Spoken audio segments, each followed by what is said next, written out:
Hi friends, Hameed മാമു എന്ന YouTube ചാനലിലേക്ക് ഏവരെയും ഞാൻ സ്വാഗതം ചെയ്യുന്നു. ഇന്നത്തെ വിഷയം, സൗദിയിലേക്ക് ആദ്യമായിട്ട് ഒരാൾ വിസ നേടി ജോലിക്ക് പോകുമ്പോൾ തീർച്ചയായും നിങ്ങൾ കുറച്ച് കാര്യങ്ങൾ അറിഞ്ഞിരിക്കുക വളരെ അത്യാവശ്യമാണ്. കാര്യം നമ്മൾ ജോലിക്കായിട്ട് വളരെ പ്രതീക്ഷയോടുകൂടിയായിരിക്കും സൗദി അറേബ്യയിലേക്ക് പോകുന്നത്. അങ്ങനെ പോകുമ്പോൾ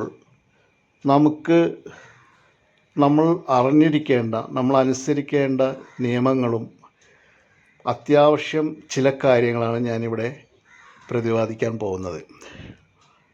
നമ്മൾ സൗദിയിൽ ഇറങ്ങിക്കഴിഞ്ഞാൽ നമ്മൾ ശരിക്കും പറഞ്ഞാൽ അവിടുത്തെ പൗരനായി മാറുകയാണ്. കുറഞ്ഞ കാലയളവിലേക്കാണെങ്കിൽ തന്നെയും നമ്മൾ അവിടുത്തെ പൗരനാണ്. അത് മനസ്സിലാക്കിക്കൊണ്ട് നമ്മൾ ഇന്ത്യയിൽ അനുസരിക്കുന്ന റൂൾസ് ആൻഡ് റെഗുലേഷൻസ് പോലെ അവിടുത്തെ നിയമങ്ങൾ നമ്മൾ പ്രവാസി എന്ന നിലയിൽ നമുക്ക് അനുസരിക്കേണ്ടതായിട്ട് വരും. അവിടുത്തെ ട്രാഫിക് നിയമങ്ങൾ, അതുപോലെ തന്നെ നമസ്കാര സമയങ്ങളിൽ ഇറങ്ങി നടക്കാൻ പാടില്ല, സ്ത്രീകളാണെങ്കിൽ അഭയം ധരിക്കണം, ഇത്തരമുള്ള കാര്യങ്ങളൊക്കെ നമ്മൾ അവിടുത്തെ ലോക്കൽ റൂൾസിൽപ്പെട്ട കാര്യങ്ങളാണ്. അപ്പോൾ അതെന്തൊക്കെയാണെന്ന് നമ്മളവിടെ ചെല്ലുമ്പോൾ കുറേ നമുക്ക് മനസ്സിലാവും. അതനുസരിച്ച് നമ്മൾ ആ നിയമം അനുസരിക്കാൻ ബാധ്യസ്ഥരാണ്. ഇതാണ് ഒന്നാമത്തെ കാര്യം. രണ്ടാമത് നിങ്ങൾ അറിഞ്ഞിരിക്കേണ്ടത്, നിങ്ങളുടെ കോൺട്രാക്റ്റ് ഉണ്ടാവുള്ളൂ.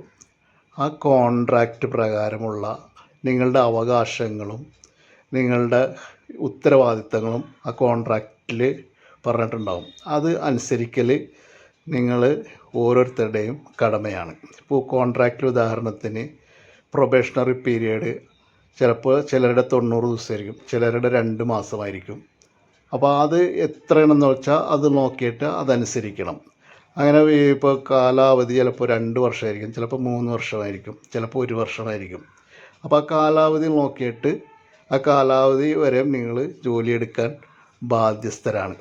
എന്ന് പറഞ്ഞാലായിട്ട് ഇപ്പോൾ 2 വർഷത്തേക്കാണ് നിങ്ങൾ കോൺട്രാക്റ്റ് പറഞ്ഞിരിക്കുന്നതെങ്കിൽ ആ കോൺട്രാക്റ്റ് കാലാവധി കഴിയുന്നത് വരയ്ക്കും നിങ്ങൾ അവിടെ ജോലിയെടുക്കാൻ നിർബന്ധിതരാണ്.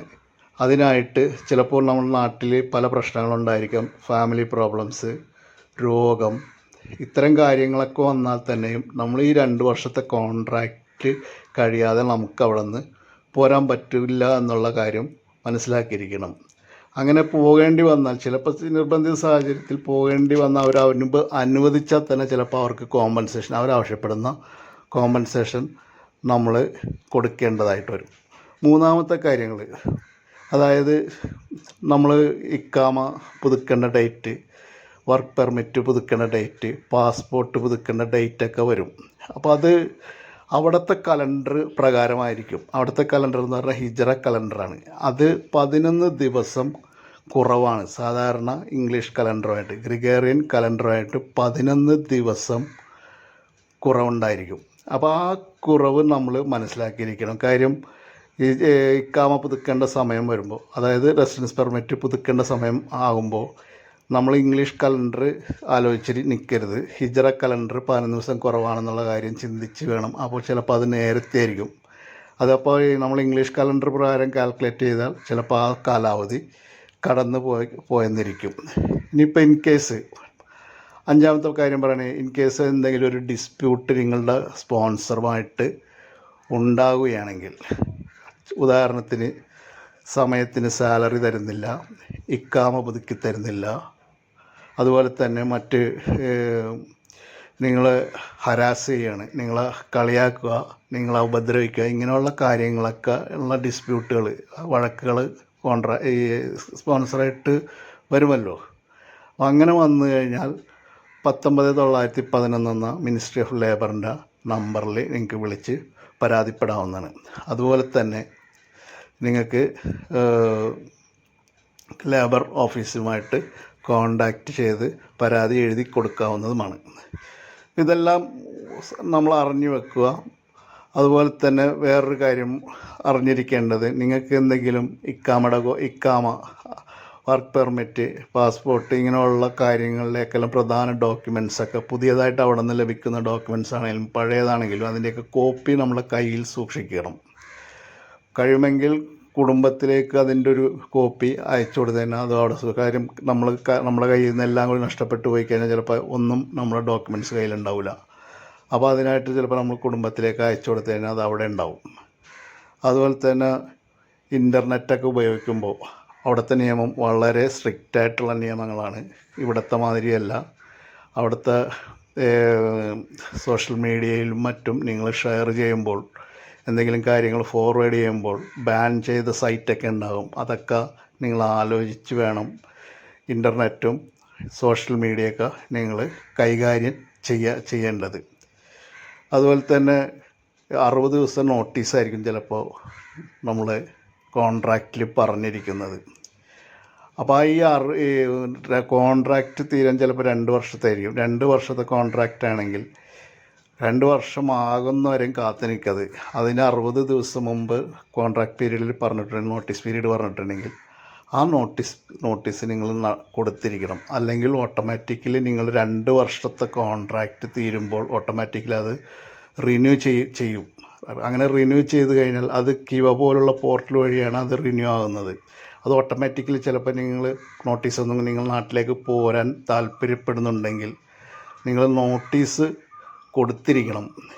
ഇന്നമാതിരി ഞാൻ നിർത്തുകയാണ്, നാട്ടിലേക്ക് പോകാൻ തീരുമാനിച്ചിരിക്കുകയാണെന്നുള്ള അതിന് എനിക്ക് എക്സിറ്റ് അനുവദിച്ച് തരണമെന്ന് പറഞ്ഞുകൊണ്ട് നിങ്ങൾ ആ നോട്ടീസ് പീരീഡിൽ തന്നെ നോട്ടീസ് കൊടുത്തിരിക്കണം. ഇത് മനസ്സിൽ വളരെയധികം സൂക്ഷിച്ചു വെക്കേണ്ട കാര്യമാണ്. അങ്ങനെ ചിലപ്പോൾ അവിടെ നിങ്ങൾ കൂടുതലായിട്ട് ഇത് വന്നു കഴിഞ്ഞാൽ, നിങ്ങളവിടെ സ്റ്റേ ചെയ്ത് കഴിഞ്ഞാൽ അതൊക്കെ ഇല്ലീഗലാണ്. അതുപോലെ ഇക്കാമ പുതുക്കേണ്ട സമയത്ത് പുതുക്കി തന്നില്ലെങ്കിൽ ബന്ധപ്പെട്ട ലേബർ ഓഫീസുമായിട്ടൊക്കെ ബന്ധപ്പെടണം. ഇതെല്ലാം ഈ നിങ്ങൾ അവിടെ പോകുമ്പോൾ അറിഞ്ഞിരിക്കേണ്ട കാര്യങ്ങളാണ്. ഇനി അവിടെ ചെയ്യാൻ പാടില്ലാത്ത കാര്യങ്ങൾ ഉണ്ട്. അതെന്താണെന്ന് ഞാൻ പറയാം. ഒന്നാമത്തെ കാര്യം, നിങ്ങളുടെ സ്പോൺസറുടെ കീഴിൽ മാത്രമേ നിങ്ങൾ അവിടെ പണിയെടുക്കാൻ പാടുള്ളൂ. ട്രാൻസ്ഫർ പോലുള്ള കാര്യങ്ങളൊക്കെ വരികയാണെങ്കിൽ മാത്രമേ നിങ്ങൾ ട്രാൻസ്ഫർ ചെയ്തിട്ട് വേണം ജോലി ചെയ്യാനായിട്ട്. ഇക്കാമ ട്രാൻസ്ഫർ ചെയ്തിട്ട് വേണം ജോലി ചെയ്യാനായിട്ട്. രണ്ടാമത്തെ കാര്യം എന്ന് പറയുന്നത്, നിങ്ങൾ ജോലി ചെയ്യുന്ന കമ്പനിയിൽ അവിടെ ഒരു ട്രേഡ് യൂണിയൻ ഉണ്ടാക്കുക, സ്ട്രൈക്ക് ചെയ്യുക, സമരം ചെയ്യുക, അസോസിയേഷൻ ഉണ്ടാക്കുക. ഇങ്ങനെയുള്ള കാര്യങ്ങളെല്ലാം ഇല്ലീഗലാണ്. അവിടുത്തെ നിയമത്തിന് എതിരായിട്ടുള്ള കാര്യങ്ങളാണ്. അങ്ങനെ എന്തെങ്കിലും സംഭവിച്ചു കഴിഞ്ഞാൽ നിങ്ങളെ ഡിപ്പോർട്ട് ചെയ്യാൻ സാധ്യതയുണ്ട്. അതുപോലെ തന്നെ മൂന്നാമത്തെ കാര്യം, ഒരു ബ്ലാങ്ക് പേപ്പറിൽ ആരെന്തൊക്കെ ആവശ്യപ്പെടാൻ ബ്ലാങ്ക് പേപ്പറിൽ, വെള്ള പേപ്പറിൽ അതിലെ കണ്ടൻറ്റ് എന്താണെന്ന് അറിയാതെ നിങ്ങൾ ഒപ്പിട്ട് കൊടുക്കരുത്. നിങ്ങളത് എന്തെങ്കിലും കാര്യങ്ങൾ ഒപ്പിട്ട് കൊടുക്കുകയാണെങ്കിൽ, ഇപ്പോൾ സ്പോൺസർ തന്നെയാണെങ്കിലും എന്തെങ്കിലുമൊക്കെ ഒപ്പിട്ട് തരാൻ പറഞ്ഞു കഴിഞ്ഞാൽ അതൊക്കെ ചോദിച്ചറിയണം അതിലെ കണ്ടൻറ്റ് എന്താണെന്നുള്ളത്. എന്നിട്ട് മാത്രമേ അതിൽ ഒപ്പിട്ട് കൊടുക്കാൻ പാടുള്ളൂ. പിന്നെ അതുപോലെ തന്നെ നിങ്ങൾ ഇക്കാമയുടെ കോപ്പി, പാസ്പോർട്ടിൻ്റെ കോപ്പിയൊന്നും മൂന്നാമതൊരാളുടെ കയ്യിൽ കൊടുക്കരുത്. അത് എല്ലാം മിസ്യൂസ് ചെയ്യാൻ സാധ്യതയുണ്ട്. അപ്പോൾ അത് ഓർത്തിരിക്കുക. അതുപോലെ തന്നെ വളരെ സ്ട്രിക്റ്റായിട്ടുള്ളൊരു കാര്യമാണ് അവിടെ ആൽക്കഹോൾ ഉപയോഗം, ഡ്രഗ് ഉപയോഗം. ഇതെല്ലാം അവിടെ സ്ട്രിക്റ്റായിട്ട് നിരോധിച്ച ഒരു കാര്യമാണ്. അപ്പോൾ അതിൽ നിന്നൊക്കെ വിട്ടു നിൽക്കുക. അത് അവിടെ ആൽക്കഹോൾ ഡ്രിങ്ക് ചെയ്യണതൊക്കെ നിരോധിച്ചിരിക്കുന്നതാണ്. അപ്പോൾ അങ്ങനെയൊക്കെ വന്നു കഴിഞ്ഞാൽ ചിലപ്പോൾ ഡ്രഗ്സൊക്കെ പിടിച്ചു കഴിഞ്ഞാൽ നിങ്ങളുടെ ജോലി പോകുമെന്ന് മാത്രമല്ല, ചിലപ്പോൾ നിങ്ങൾക്ക് ഡെത്ത് സെൻറ്റൻസ് വരെ കിട്ടാൻ സാധ്യതയുണ്ട്. ജയിലിൽ പോയി കിടക്കേണ്ട, വർഷങ്ങളോളം ചിലപ്പോൾ ജയിലിൽ പിടിച്ചിട്ടെന്നൊക്കെ ഇരിക്കും. ഇതൊക്കെ സ്ട്രിക്റ്റായിട്ട് നിങ്ങൾ ചെയ്യാൻ പാടില്ലാത്ത കാര്യങ്ങളാണ്.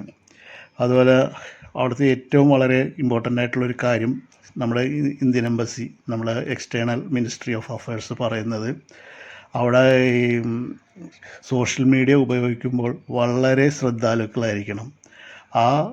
എന്ത് നമ്മൾ ഷെയർ ചെയ്യുമ്പോൾ 2 പ്രാവശ്യം ആലോചിക്കണം. കാര്യം പല കാര്യങ്ങളും അവിടെ വളരെ നിരോധിച്ചിട്ടുണ്ട്.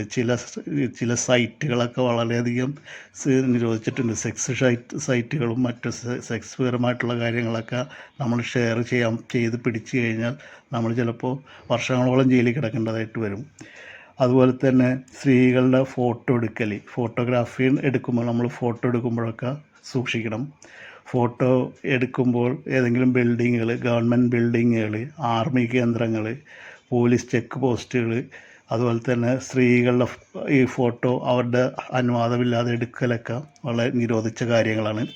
ഇതൊക്കെ നിങ്ങൾ വളരെ സ്ട്രിക്റ്റായിട്ട് പാലിച്ചിരിക്കണം എന്നാണ് അവിടുത്തെ നിയമം പറയുന്നത്. പിന്നെ അതുപോലെ തന്നെ